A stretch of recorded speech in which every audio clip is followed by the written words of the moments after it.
32.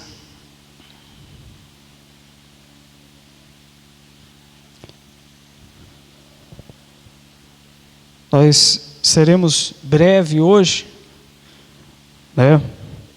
Por causa que nós temos que acatar as ordens, né? Nós temos que ser breve hoje e não podemos estender muito o culto. Então, nós vamos falar aqui sobre um homem chamado Ezequias, um homem de Deus, um homem temente a Deus, que estava passando também por muita dificuldade, por muita luta, né? E talvez você pensa que os problemas que você está enfrentando surgiram agora. Não. Os homens de Deus do passado também passaram por aquilo que nós hoje passamos, né? 2 Crônicas, capítulo 32, diz assim o versículo 1: Depois destas coisas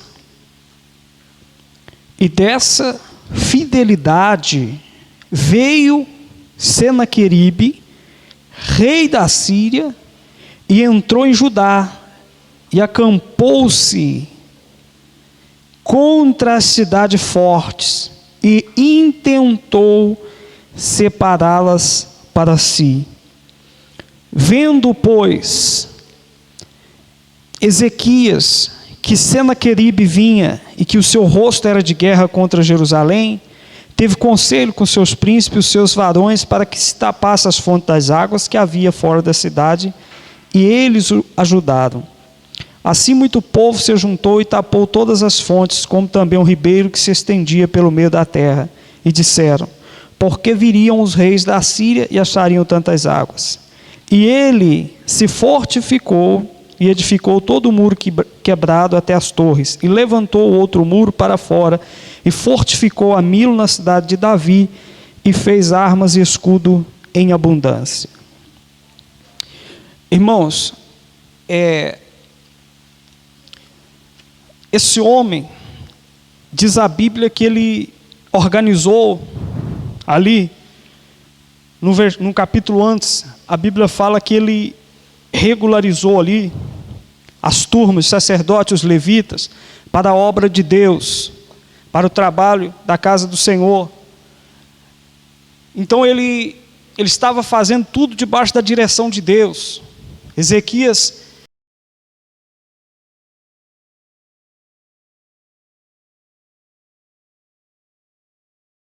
os que faziam a obra de Deus, ele estava fazendo com sinceridade, com verdade. Por isso que o primeiro versículo que nós lemos do capítulo 32, começa dizendo: depois dessas coisas e desta fidelidade, veio Senaqueribe. Ou seja, depois do homem de Deus andar na direção de Deus, andar nos caminhos do Senhor, andar tudo certinho ali, com o coração voltado para o Senhor, né? Na obra de Deus, se pôs a buscar a Deus. A Bíblia fala que ele prosperou, que ele estava bem, mas porém veio sobre eles o Senaqueribe, o rei da onde? Da Síria. Se levantou contra esse povo, contra esse homem de Deus. Aí você pode pensar: ué, mas ele não estava andando na direção de Deus? Ele não estava andando nos caminhos do Senhor? Sim. Mas isso não quer dizer, meu irmão, isso não quer dizer que quando nós somos homens e mulheres de Deus, quando andamos na fidelidade, isso não quer dizer que os problemas não vão vir contra nós. Vocês estão entendendo, sim ou não? Isso não quer dizer que se nós andarmos com fidelidade diante do Senhor, andar com sinceridade, com coração puro diante de Deus, isso não quer dizer que os problemas não vão vir. Agora, cabe a nós continuar no exercício da fé. Amém? Ele diz assim mais, no versículo 6, olha o que ele faz, ele pôs oficiais de guerra sobre o povo e ajuntou-os na praça, na porta da cidade, e falou-lhes ao coração, dizendo, versículo 7, esforçai-vos e tende bom ânimo, não temais, nem vos espantais, por causa do rei da Síria, nem por causa de toda a multidão que está com ele, porque há um maior conosco do que com ele. Com ele está o braço de carne, mas conosco o Senhor, nosso Deus, para nos ajudar e para guerrear nossas guerras. E o povo descansou nas palavras de quem? De Ezequias. Amém? O povo estava desesperado, o povo estava cercado, o povo estava sem saber o que fazer. E o que Ezequias fez? Depois de ter trabalhado, depois de ter se ajuntado com os príncipes, com os varões, e trabalhado ali, fechando, tapando todas as fontes de água, ele trabalhou. E ele faz o quê? Ele chama o povo, ele reúne o povo e lhe falou aonde? No coração. Amém? Por que a Bíblia ela relata que lhe falou ao coração? Porque é necessário que nós venhamos ouvir a palavra de quem? De Deus. Por quê? Porque é ela que nos dá ânimo, ela que nos põe de pé, em meio a essas lutas que nós estamos vivendo, enfrentando.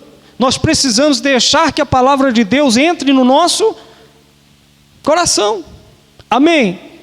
Não adianta nós chegarmos até a igreja e somente escutar a palavra. Ela precisa entrar no nosso coração. Por isso que tudo que se vai fazer na igreja, nada pode substituir a palavra de Deus. Mas, por exemplo, nós reduzimos o tempo de culto ao Senhor aqui. Mas a palavra, ela é insubstituível. Não pode ser o louvor, não pode ser o teatro, não pode ser nada que venha tomar o lugar da palavra de Deus, porque ela nos fortifica. A palavra de Deus nos põe de pé. E esse homem, ele entendia isso. Ezequias entendia que se o povo ouvisse a palavra de Deus e a palavra entrasse no coração deles, eles iam o quê? Vencer. Amém? Então, meu irmão, não existe pandemia, não existe desemprego, não existe nada que venha te assustar quando você está com a palavra de Deus aonde? No seu coração. Amém? A pessoa que não tem conhecimento, que não tem comunhão com Deus, ela se encontra desesperada. Não é verdade? Quantas pessoas nesse período, neste 1 ano e pouco que estamos vivendo, quantas pessoas suicidaram? Quantas pessoas desistiram da vida? Por quê, pastor? Porque o essencial é a palavra de Deus.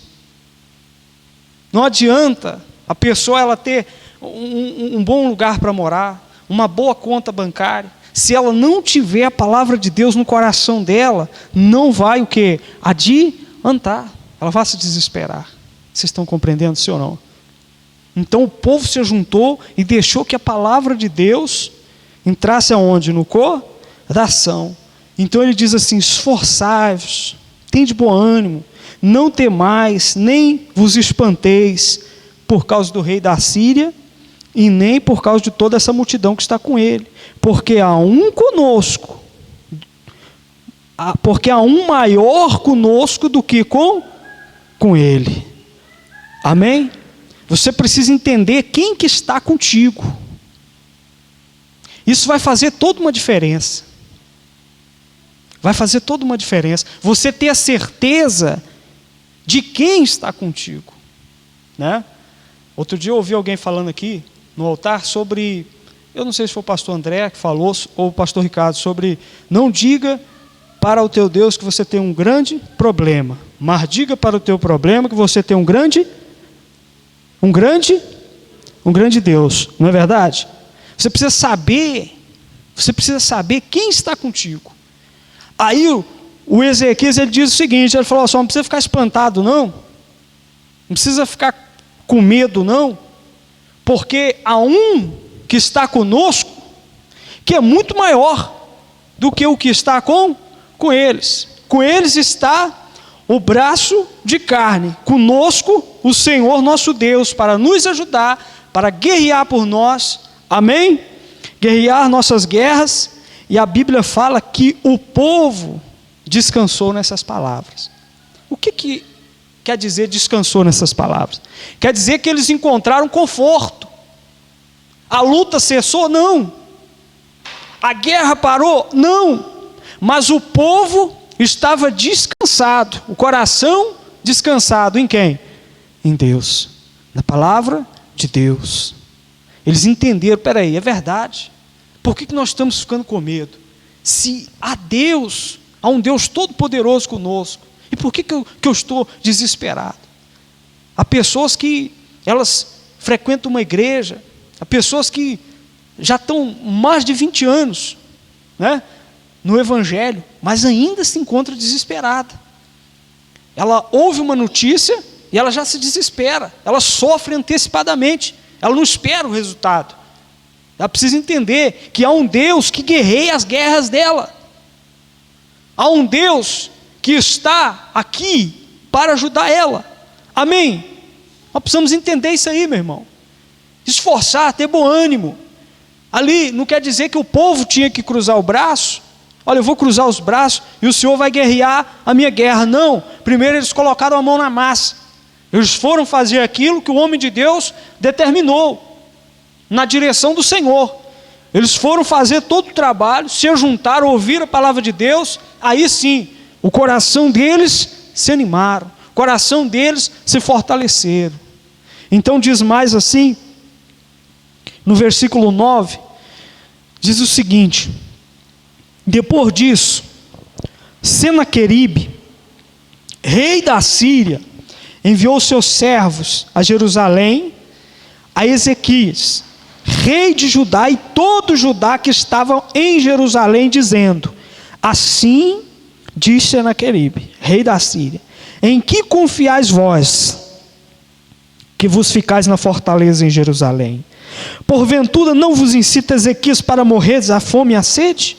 Dizendo: o Senhor nosso Deus nos livrará das mãos do rei da Síria.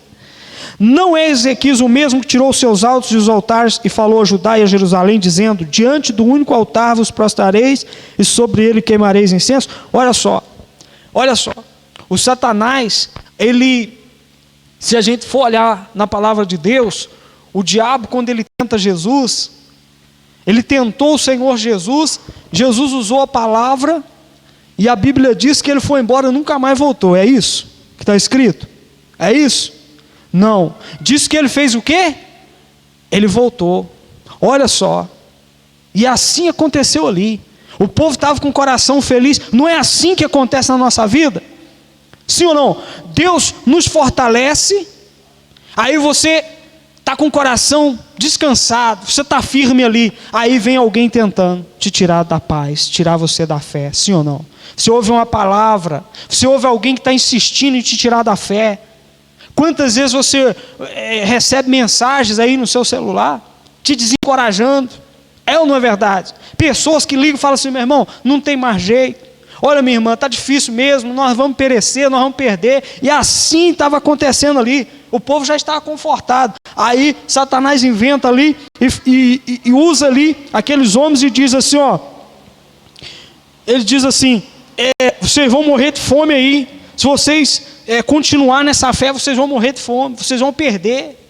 Por quê? Porque esse Senaqueribe, ele já tinha visto os pais deles destruir os outros povos, as outras terras. Mas por quê? Porque aqueles povos, eles não conheciam o Deus que nós conhecemos. Eles não conheciam o Deus que Ezequias servia. Vocês estão compreendendo, sim ou não?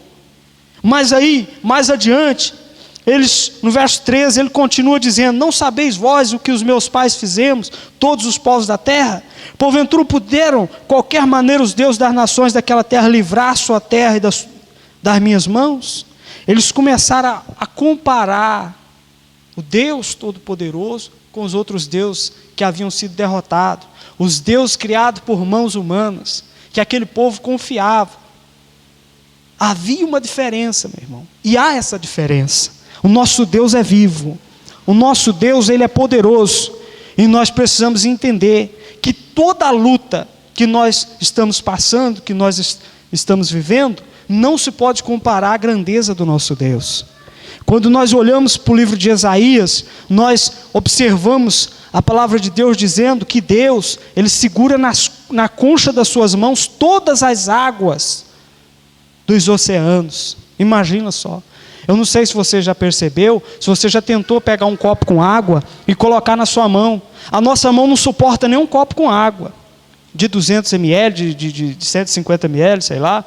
Agora Deus, a concha de sua mão, suporta todas as águas do oceano.